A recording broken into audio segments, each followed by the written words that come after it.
if you agree. If you agree, let's talk about the design of the side event. Can you hear me all? Sylvia, Yeah. Thomas? Yeah. Yes. Okay. So now I will start just introducing.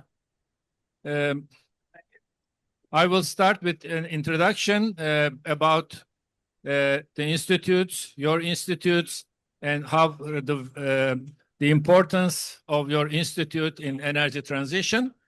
So we will start with Thomas Ostoba. As we know, Thomas Ostoba is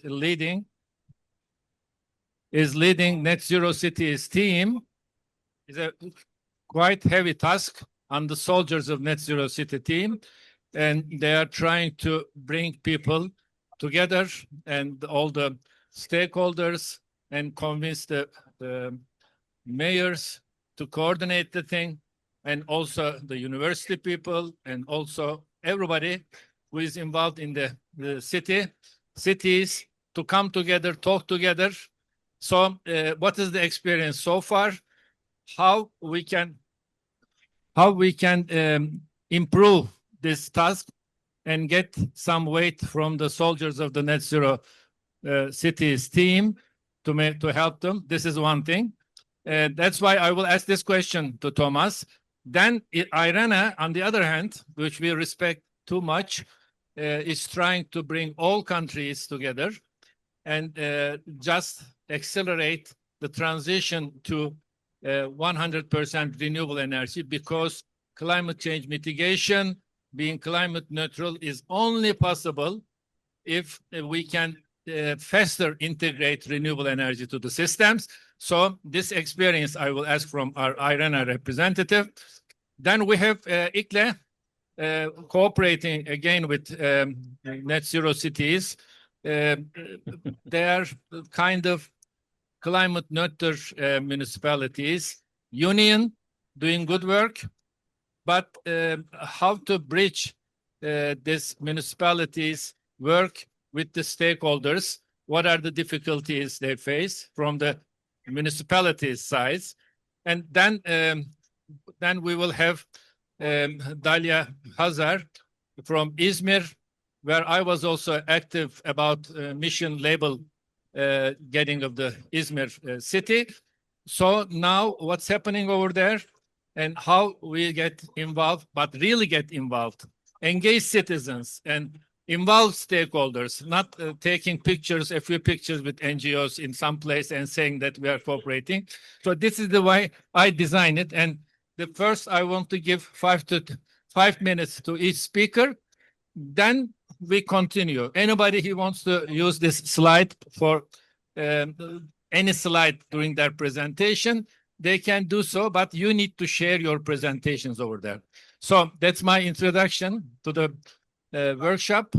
Please let me know if you have any questions or any comments. Sylvia, let's start from you. Do you have, I mean, this is the design of the thing, as we did talk before. Is it okay for you?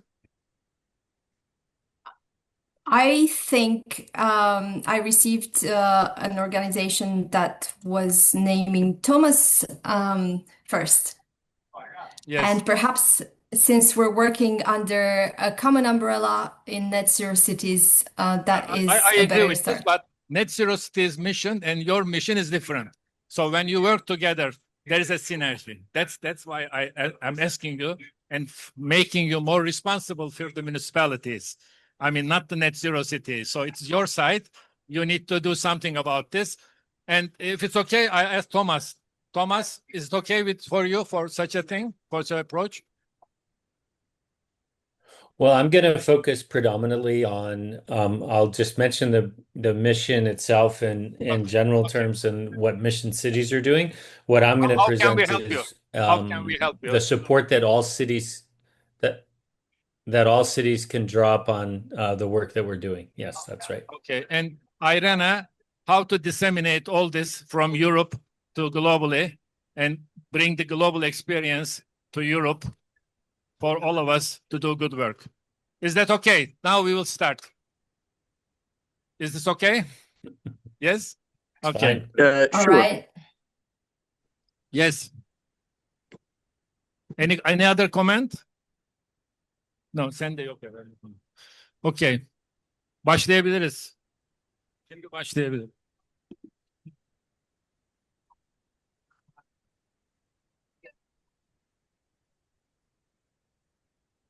Şimdi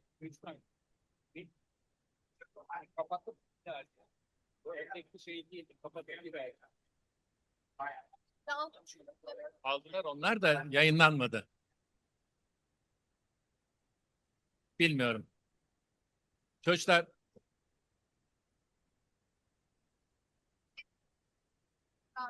Birazdan başlayacağım. yaklaştırın. Tamam. Hakan abi başlayalım mı? Başlıyoruz şimdi 10 dakika. Okay. Okay. Hello again. Now we will start our side event.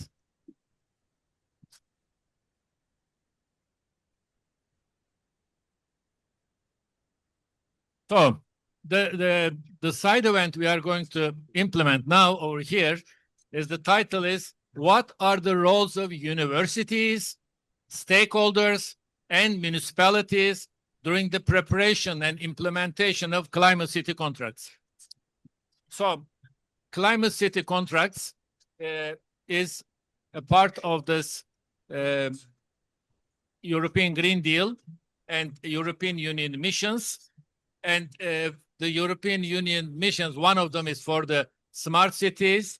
And over there, Commission started to choose 100 first, then 112 cities for being climate neutral by 2030. As we all know, the European Green Deal is targeting 2050 to be climate neutral continent. And to make this easy and implementable for the cities, to show them the way to transfer experience, first to develop the experience, they decided to have European Union missions as a laboratories by 2030. So, and this climate cities climate mission, to give climate mission label, out of this 112 cities, 93 of them did involve stakeholders, and they developed their action plan and investment plan. So these cities, their experience is collected, directed, disseminated to other cities by net zero cities. So I would like to know from Mr. Thomas Ostova,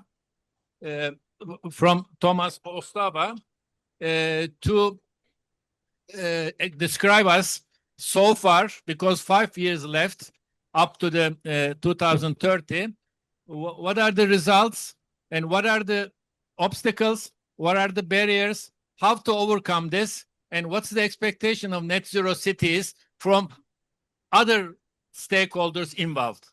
So we have about 5 to 7 minutes, 5 to 7 minutes each speaker. Please, the word platform is with you. Thomas, please tell us how can we help you, how the decision makers, how the municipalities, how the stakeholders can help to do your mission, and without having too much weight on your soldiers. The word is yours. Thanks, Tane, and hello to everybody there from the west coast of France, where it's somewhat rainy today. I hope everybody's doing well there.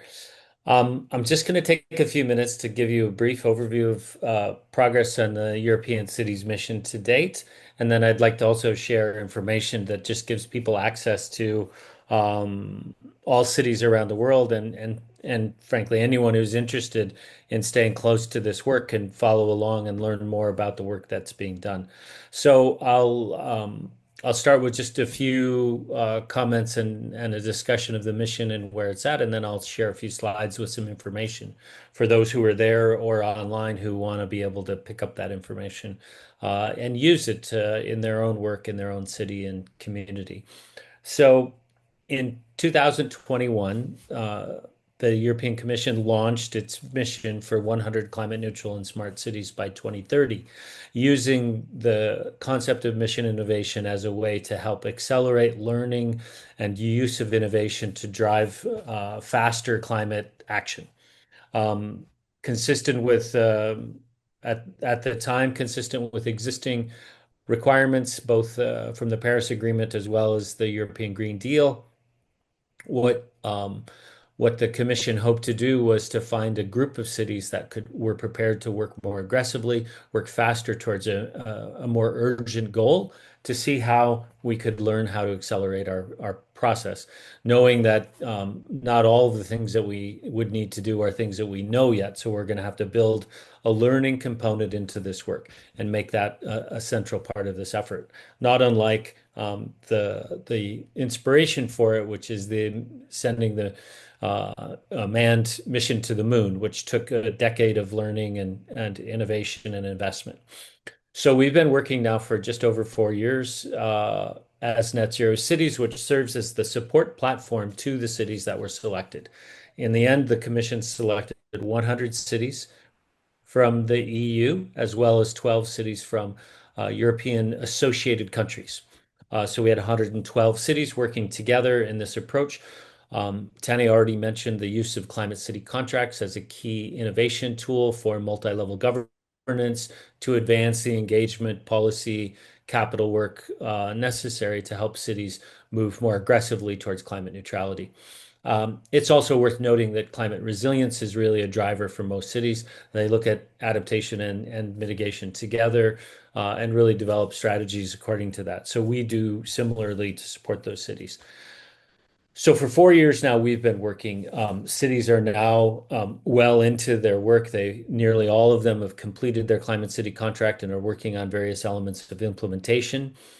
We have designed and launched a Climate Cities Capital Hub to provide access to capital support for financing, as well as to engage private investors who we know are going to be critical to this work. I think we collectively estimate cities are going to need, in the mission, those 112 cities will need to mobilize somewhere in the neighborhood of 350 billion euros to implement the actions that they've identified to date, above and beyond what they'd already planned to do in order to achieve climate neutrality.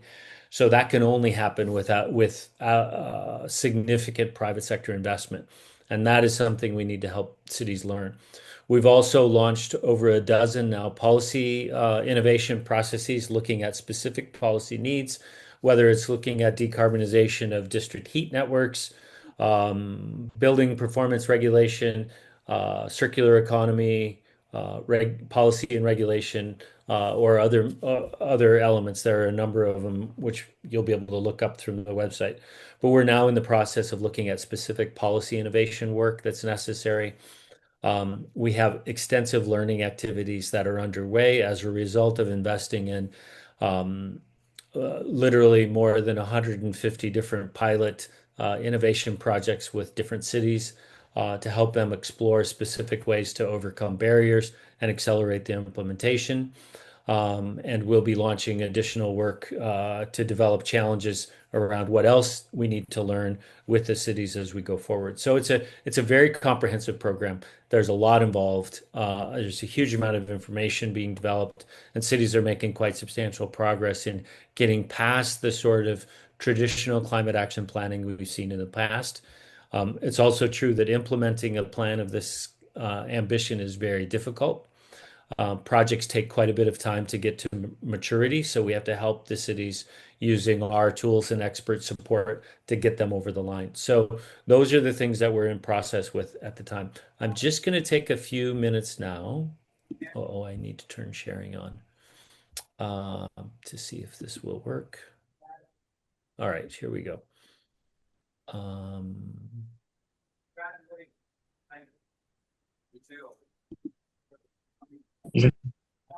Let me go through this very quickly. Services and support. And what's in it for mission-minded cities? So these are cities that are not part of the mission themselves, the 112 cities. This gives you information about all the tools and resources that you can access, including Climate City contracts, which Sylvia will talk a bit more about.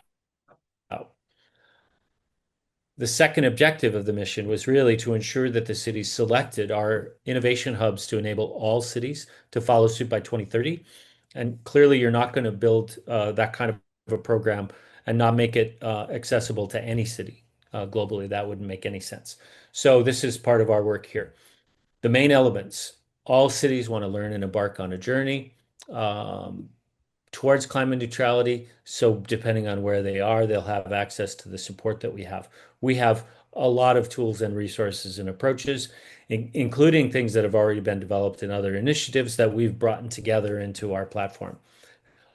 We have a mix of online and in-person activities that are available, and that's something people can learn more about here. Just going to give you a sample of tools through our portal. We have a place where people can sign up and have access to this one-stop shop that's useful for any city. It has a climate transition map, which is meant to help the city build a more systemic approach, engage effectively within the institution of city government, political leaders, and the community in order to move forward aggressively. Finance guidance, a knowledge repository, a search tool, etc., as well as the ability to connect to other cities. In the portal, there are several tools, including a barometer, which is a data dashboard that helps you track progress. We have engagement strategy tools, finance tools, etc. A whole bunch of different tools that are available. You can see the QR code as well, as this is very easy to find through a simple web search. Capacity building online and in person. We have a planning lab, which is launched this autumn. Free online courses committed to that are available to anyone to sign up for. We have project-based mini labs for systemic action plan development, interactive sessions, peer-to-peer activities, etc. This is completely free for participants to join in. We have multiple modules, a core session, as well as a number of spotlight sessions. So you can see the volume and the type of information that you can gain access to. Very quickly, also, they're translated into multiple languages, EU languages, many of which are directly useful in many parts of the world. Certification, so completing all of the courses, you get certification, which could be useful to you in your work, both from an engagement and building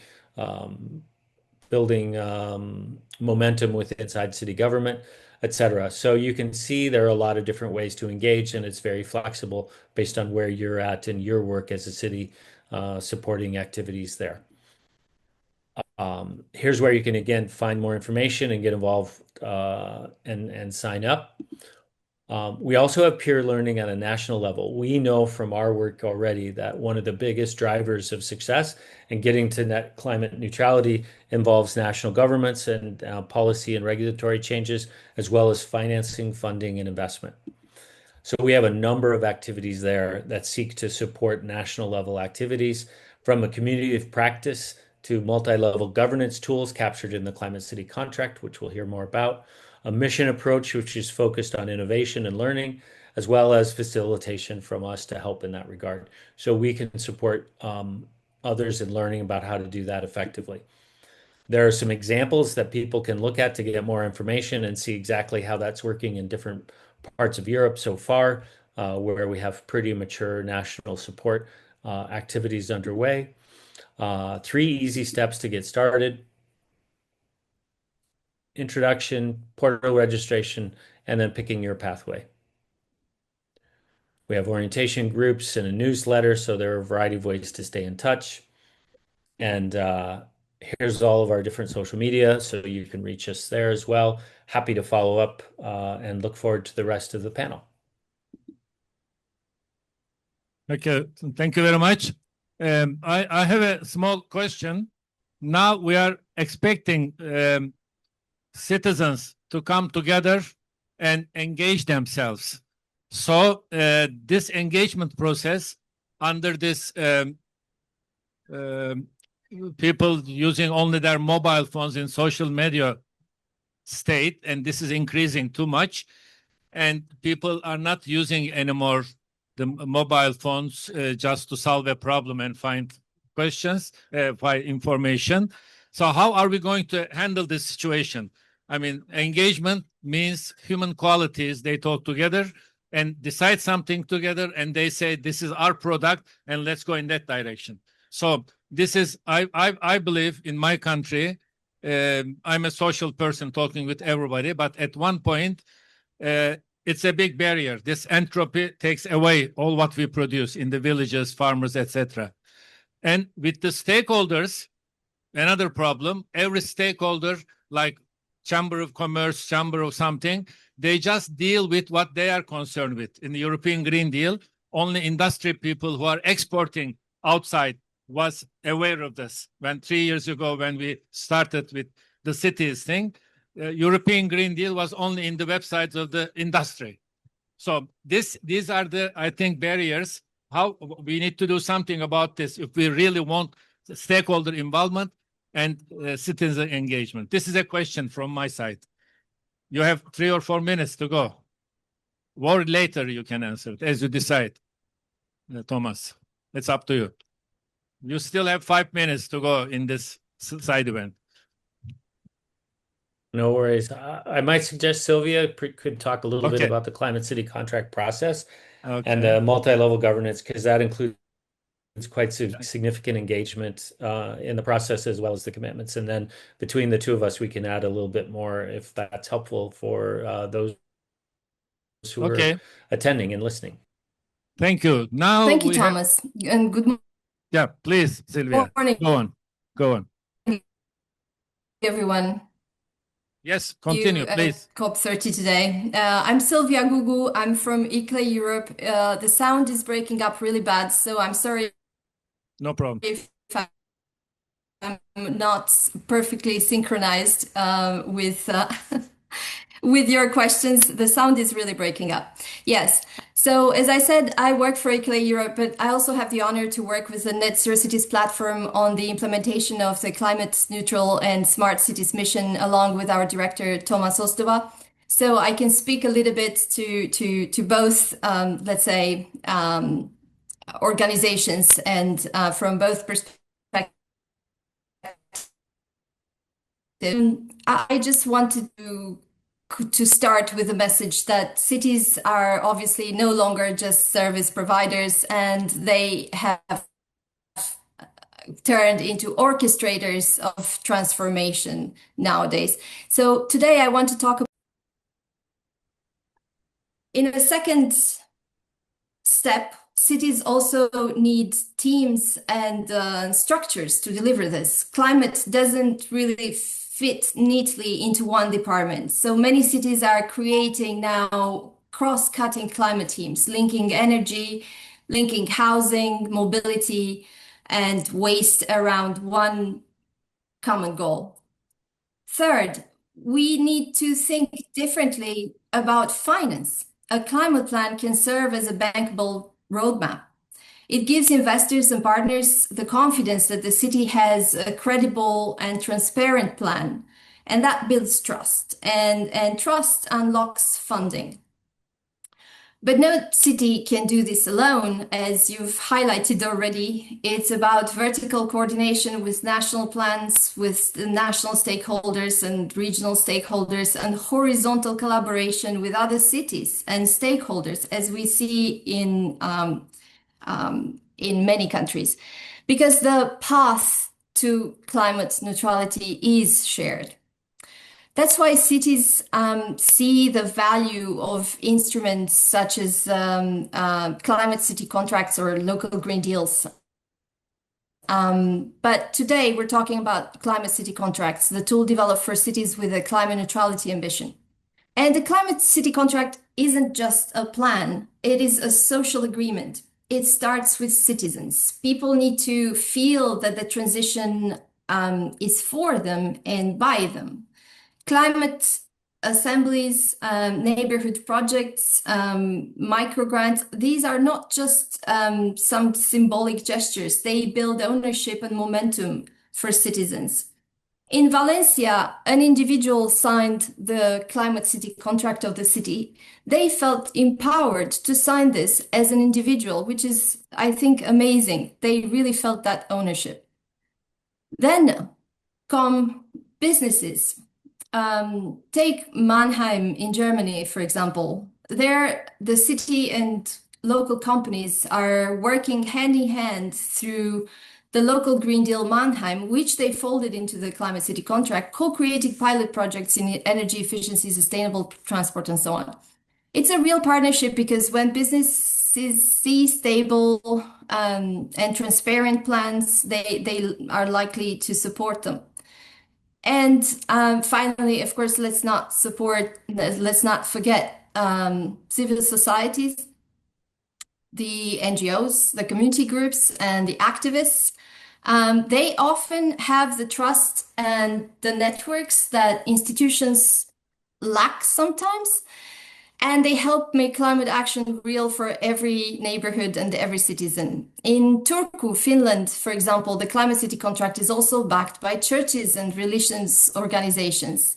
That's how powerful the civil society involvement is. And running through all of this, there's one word, which is trust. Open data, progress dashboards, and community updates, these are not just technical tools. They are tools for transparency, and transparency builds trust.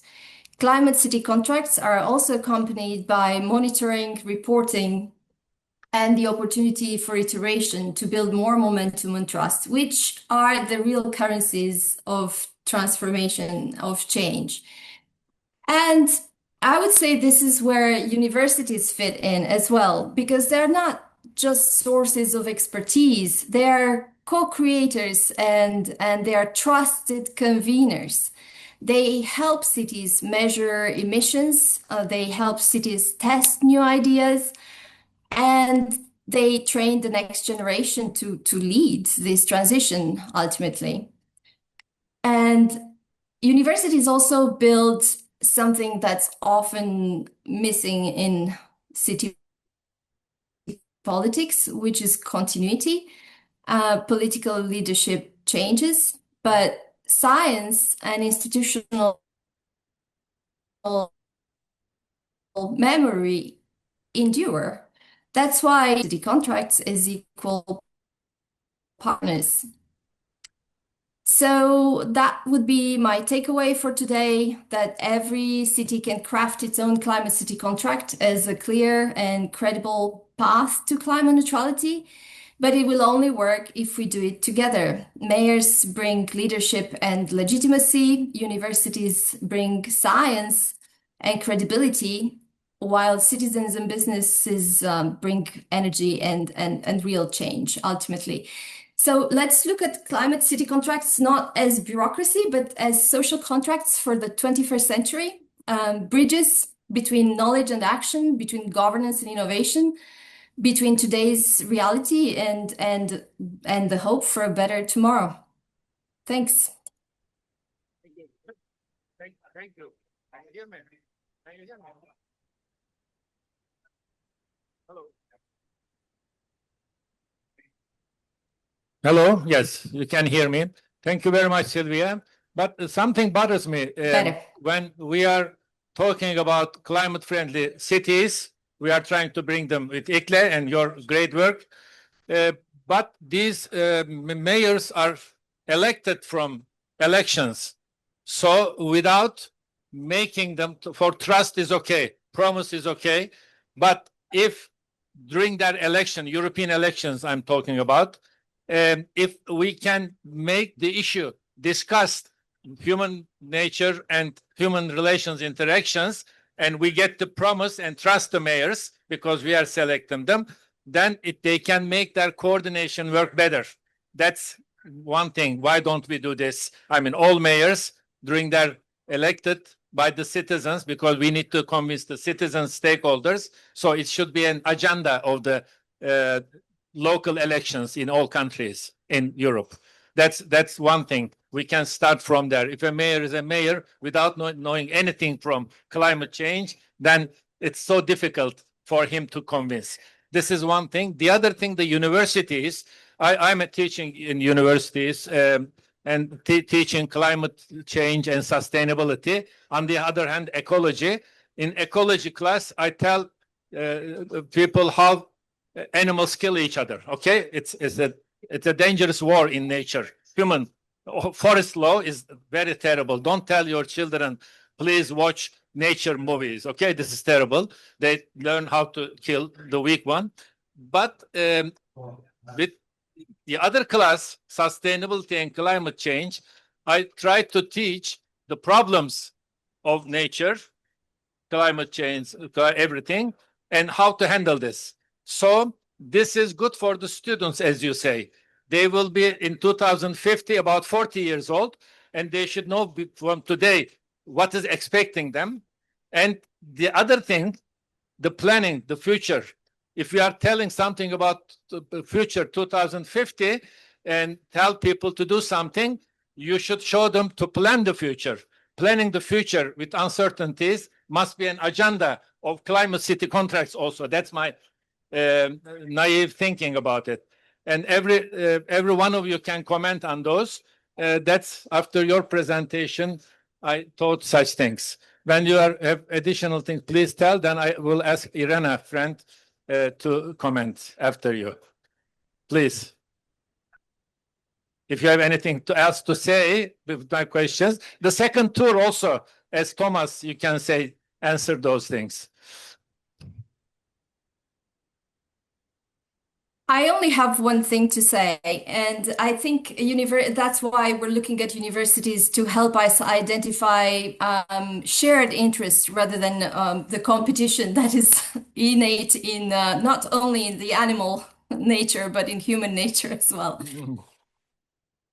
So we're relying on emphasizing co-benefits and also on universities to emphasize co-benefits and the mutual benefit of the process that we're going through together, and highlighting the common goal, the shared goal, more than the less shared, let's say, aspects. And we've seen cities that have changed political leadership and they had to refocus climate action around new political agendas, but they managed to do it in a way that emphasized that climate action is not only about reducing greenhouse gas emissions, but it's also about jobs, it's also about health, it's also about so many other things that are making the world better for everyone. Thank you. Thank you. Thank you very much. Now I want to invite from Irena Kaushal Prasad, yes, to tell us about what is Irena is doing. Hello, welcome. We know, we respect Irena a lot because while it was to be established as one of the vice president of Eurosolar with Hermann Scheer, I was promoting and talked with the minister of Germany and Turkey. So they both supported for establishment of IRENA at that time. Thank you very much for your valuable work so far, trying to convince whole the world about renewable energy integration. Welcome again. Can you hear me? Yes, I think you can hear me now. Okay. Now we would like to know. Yes. I wanted to highlight that I'll be speaking on behalf of Director General. Okay, thank you very much. Hello? Yes, please explain us why. Okay, please. Can you hear me in the panel? Yes, perfect. Please continue. Okay. So first, I just want to apologize. My internet's not the greatest, so I'll be speaking without my video. No and problem. Secondly, I just wanted to apologize. Our Director General and our delegation will be arriving into Belém from tomorrow. So I'll be speaking about it. You know, cities represent multifaceted. Cities represent transport, power sector, critical infrastructure, electrification, and, you know, the use of emerging technologies such as AI. So, you know, cities are very critical to our goals. And IRENA is custodian agency of two key outcomes of the first global stocktake. We've been entrusted and tasked by the UAE COP28 presidency with tracking global progress towards the ambitious goals of tripling renewable capacity and doubling energy efficiency by 2030. So I'll just very quickly go over some of these points and how they relate to cities, because we published our delivering on the UAE consensus report just last month. Significant global renewable power capacity increased by 582 gigawatts to reach a total of 4,403 gigawatts, a record increase of over 15%. This is amazing because this marks a new global deployment record for a third consecutive year, and our preliminary data. So, we're closing the gap that once seemed pretty impossible to bridge. But, progress alone is not victory. We need to move faster, much faster, to stay on track with our global targets.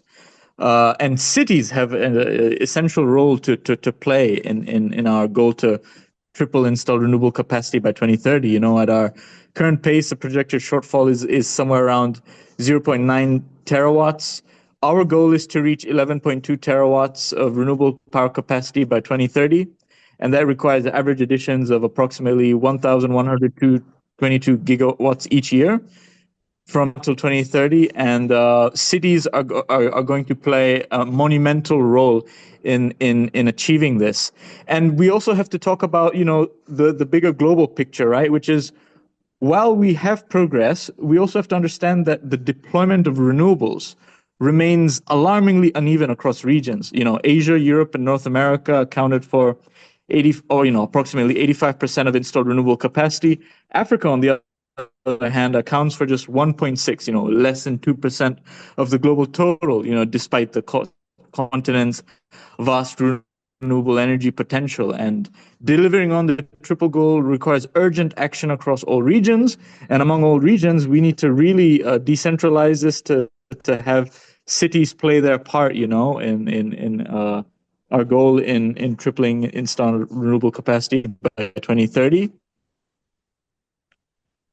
Just to quickly go over some other quick stats.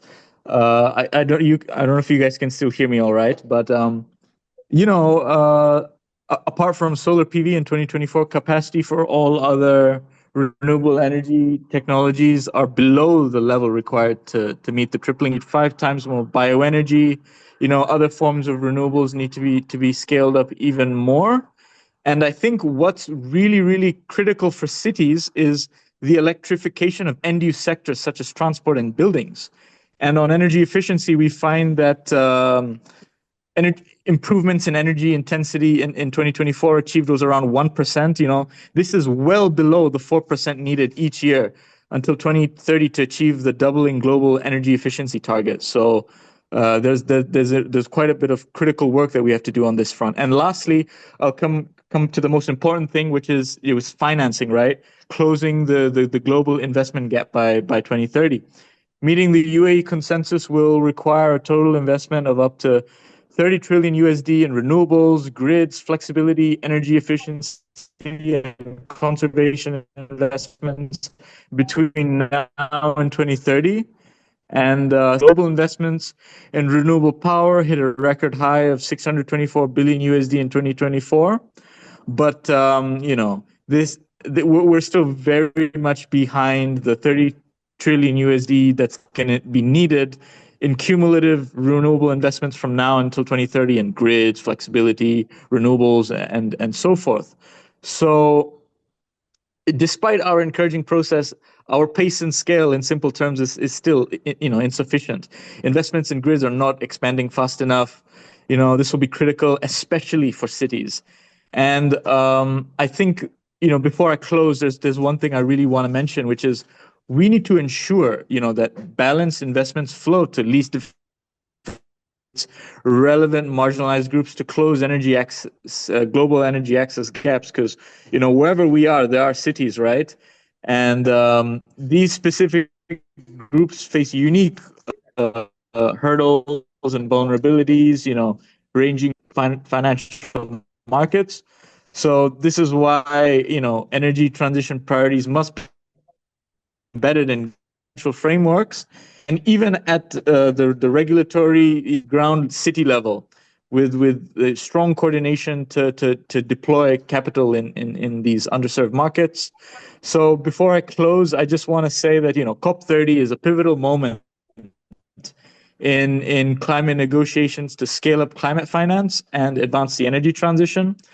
To match the scale of our challenge, our ambition must continuously drive towards something that brings power, opportunity, and shared prosperity for all.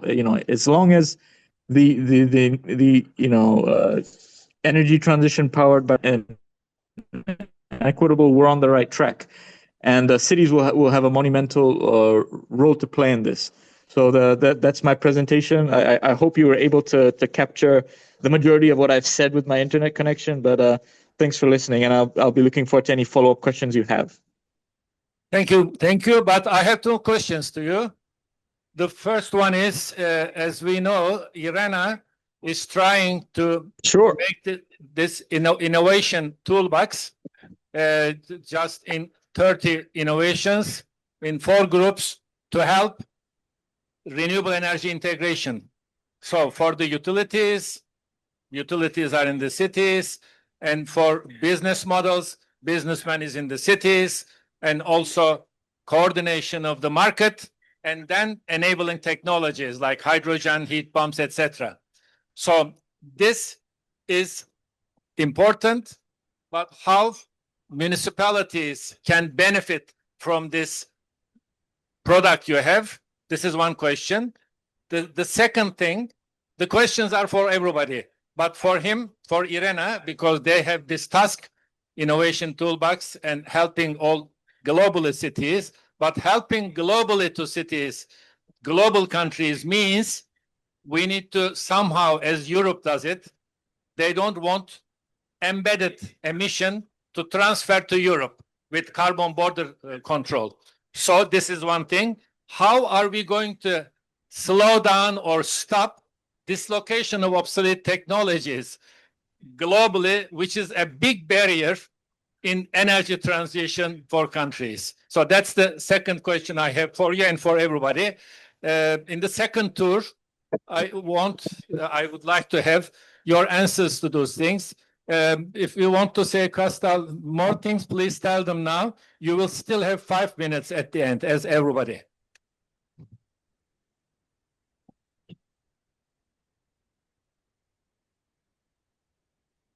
Değil daha. Hayır, olmadı canım. Bunu geri alır mısınız lütfen?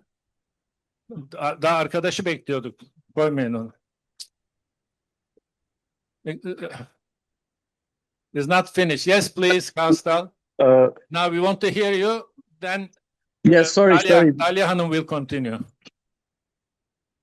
Yeah, my internet is not being very cooperative right now, but you flagged a very important question, and it's very true that IRENA is doing critical work on this. Sorry, I couldn't hear you. Please repeat. We have we hear me now. Maybe after Dalia Hanım, you like to speak? Kastal? Kastal, you are here. You'll be here, huh? Sure. Yes, we would like to hear your comments in the last tour. Okay, yes, Kastal? Yes. Can you hear me? Shall we continue with Dalia Hanım? Oh, please. Okay, now Dalia. Dalia Hanım will tell us about the presentation. Izmir. She is in Izmir. She is part of this stakeholders contributing to Izmir's mission city activities, and so she will talk about what in Izmir stakeholders are doing. But not only they are coming together, when they come together, how they improve this involvement and engagement of the citizens. I mean, making meetings with a few stakeholders and talking, giving a few lectures to citizens is not enough for citizens' involvement and stakeholder involvement and citizen engagement. So they are taking some measures with Izmir Planning Agency as a mission city in Izmir. She will tell us about those. Please, the floor is yours. After the presentation. Hello, everybody. Thank you for coming. The colleagues framed the subject very well, and now I will elaborate more on the local government's dissemination effects efforts in Turkey in general. And here, yes, I will have three contents. First is the Turkey Climate Nature Cities Network, coordinated by Marmara Metropolitan Municipality Union. And the second one, as Tanay Hoca mentioned, Izmir Mission Lab. And the third one is the İklim promoted local COPs, town hall COPs it is called. As Healthy Cities National Network of Turkey, we started the process this year. I will elaborate them more. I'm here as a part of the, on behalf of the Healthy Cities National Network of Turkey, which is the network of World Health Organization European Healthy Cities Network. We focus on, as Healthy Cities Network, we focus on one health issue and well-being in the cities. In one health issue, we try to accurately approach people's health, environmental health, animals' health, and all the issues in terms of climate includes in them. And here, when I want to share the Turkey Climate Natural Cities Network, this is coordinated by another municipality union called Marmara Metropolitan Municipality Union. And they started the project in August with 54 municipalities. Two mission cities included, Istanbul and Izmir. They are accelerated cities. And there are 7 cities which are twin cities and 45 newcomer cities. Actually, this is a capacity building project for municipalities and the cities. And this network developed to establish a community of practice among municipalities. We can summarize like that. Here you can see several events, for example, Marmara Urban Forum, and several papers according to the climate issue in Turkey, leading by Marmara Municipality Union and Healthy Cities Municipality Union. Here we can say. And in 2024, Izmir had the mission label, and following Istanbul in 2025. I can summarize like that this network can be a prototype for National Climate Platform in the future for Turkey, is a request from European Commission, as I can say.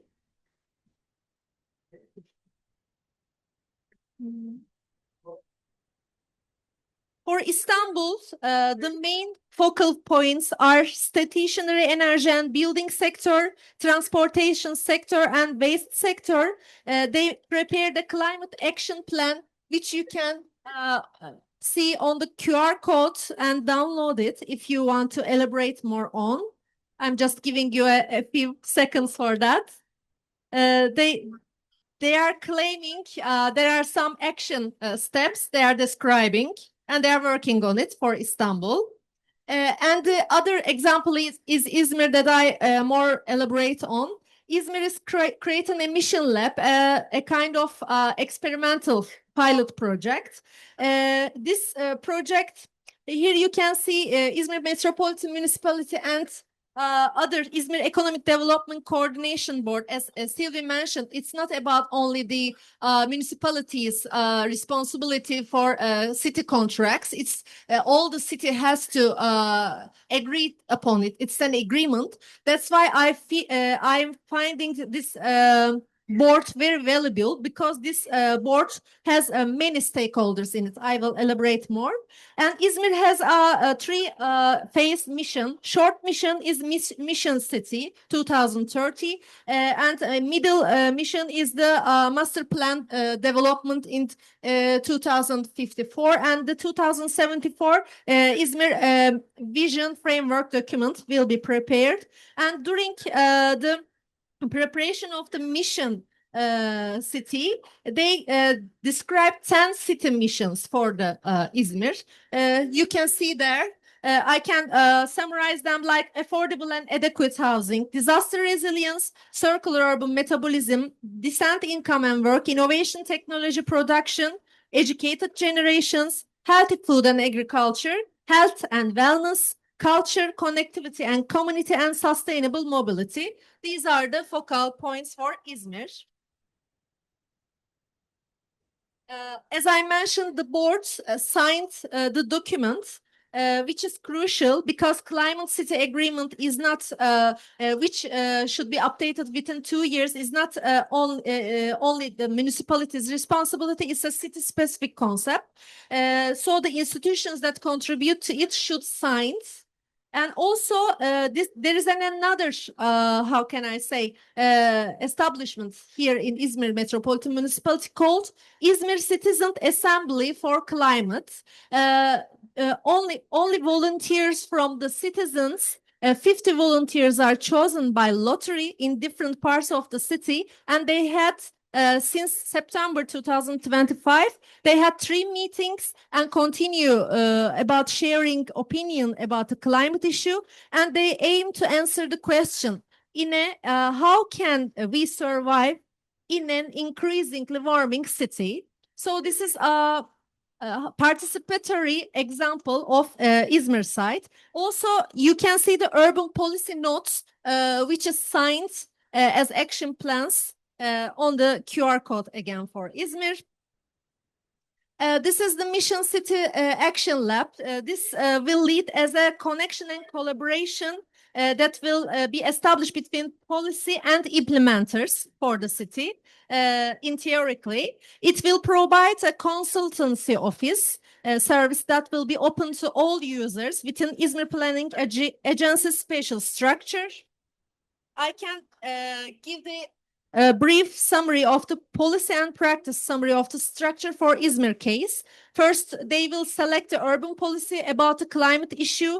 Then they engage and explore and develop and align and publish and share with the citizens.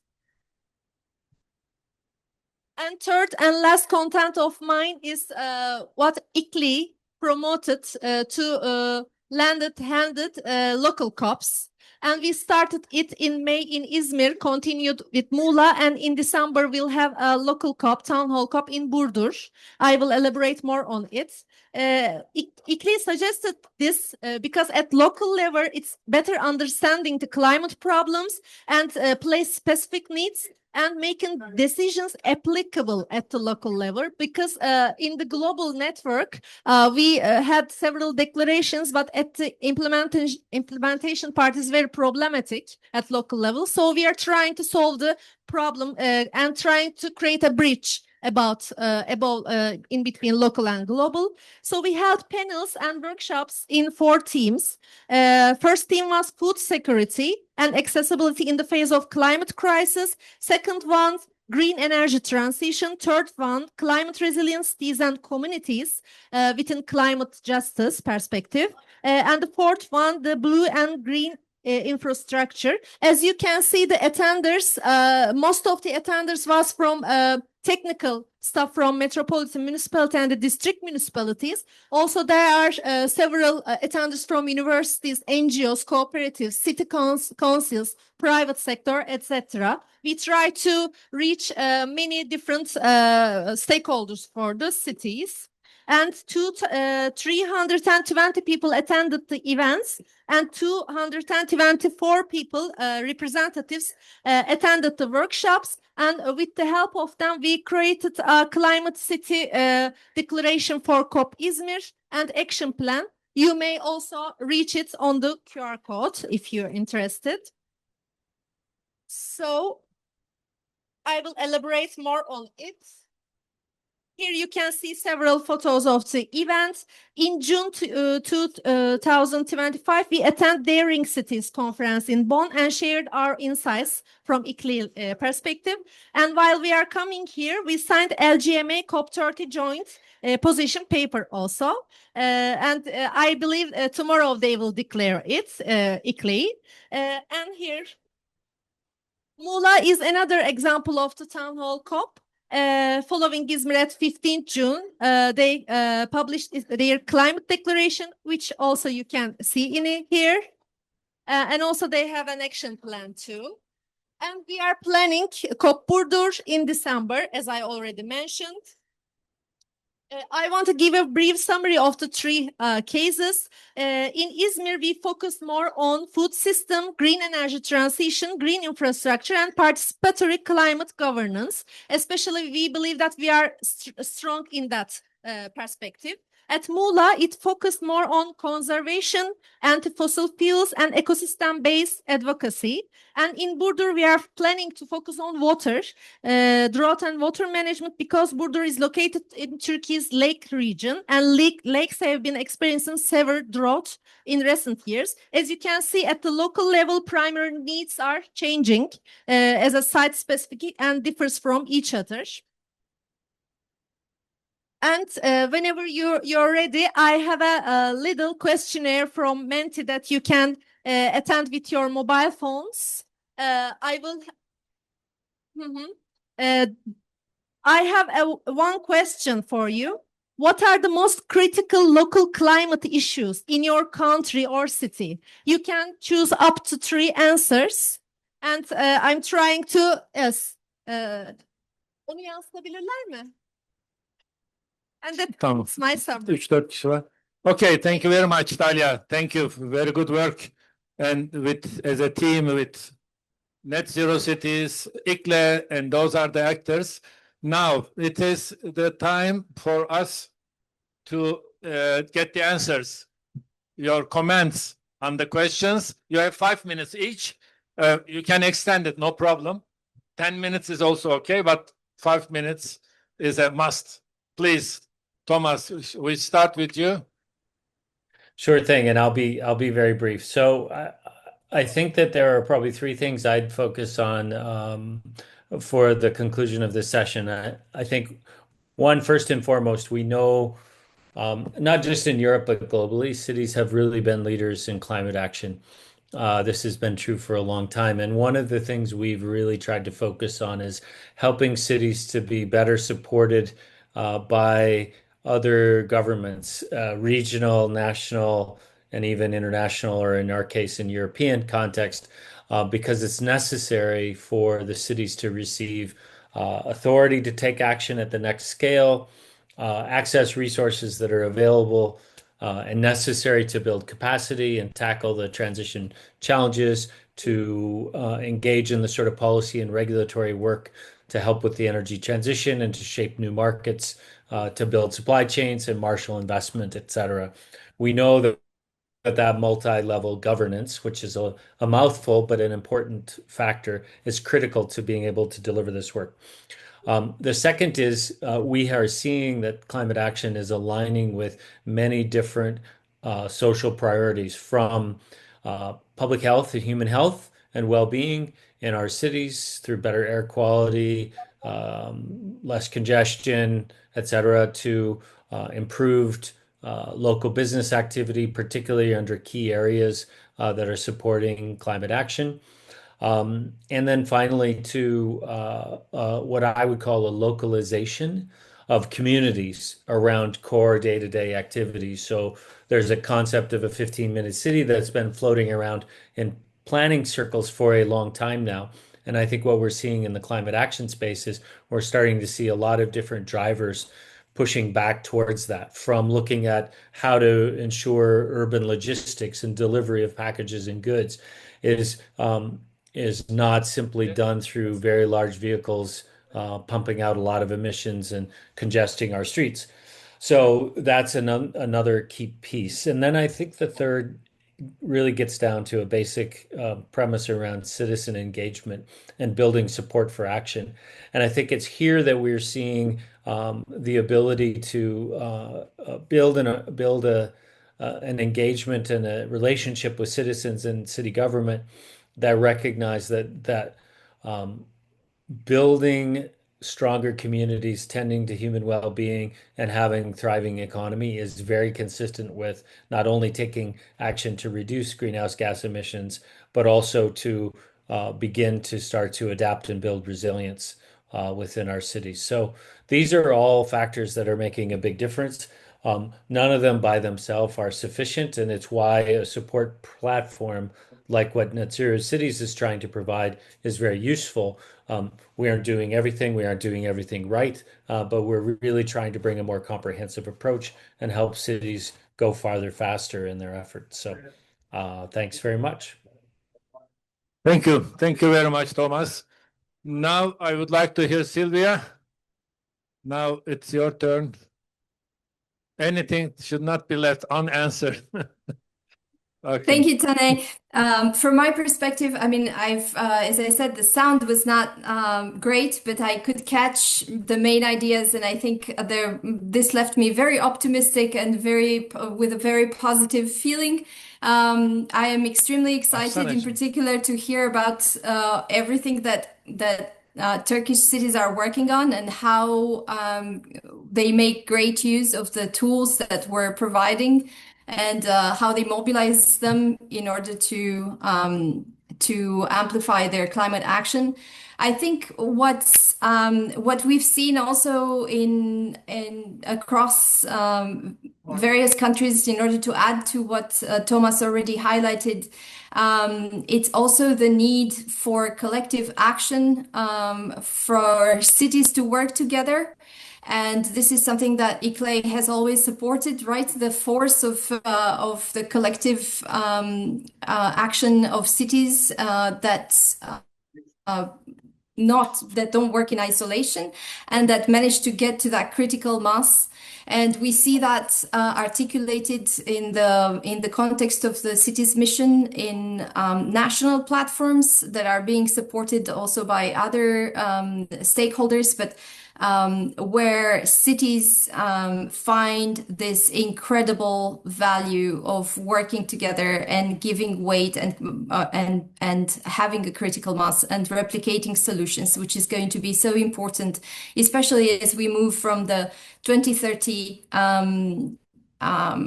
goal of climate neutrality for a number of cities to the climate neutrality goal for all cities in 2050. Thank you. Thank you very much, Sylvia. Now it's your turn, Dalia. If you want to say additional things and make your... Okay. Thank you so much. It's great to be part of this conference. I'd like to elaborate more about the city contracts as Sylvia already mentioned, acceptance at the local level. It's not just the responsibility of the municipalities. Municipalities can accelerate things, certainly, and spread it among the other stakeholders like NGOs, like the citizens themselves, which can directly and should be as a right to the city has a word to say. And also a private sector is very important because most of the emissions came from them, actually. So they when they are signed under that kind of a contract, they should know that they have to put it in their own strategic and financial reports and monitor and elaborate them and implement them, because the most problematic issue is not the writing the reports part. It's not the telling the what we must do, but it's the implementation. And it is the main critics that actually in the policy level criticize in COP30 also, because yes, we are meeting every year, yes, we have several decisions, but and next year when we come together, there should be things to be changed. So maybe at the local level we can make it. I feel that it's more possible and more realistic to do at the local level. So İKLİ's support and leading is very crucial for us in that period. Thank you, hocam. Thank you very much. Thank you very much to everybody, the pioneers of energy transition, working hard. Thank you very much for your efforts. And we try to do our best as a universities, civil society, and the municipalities. Thank you very much for spending one portion of your life for this purpose. Thank you very much. Have a nice day. Thank you for the people who attend also. Thank you. Thank you very much. Thank you. It was a great pleasure. Thank you. Thank you.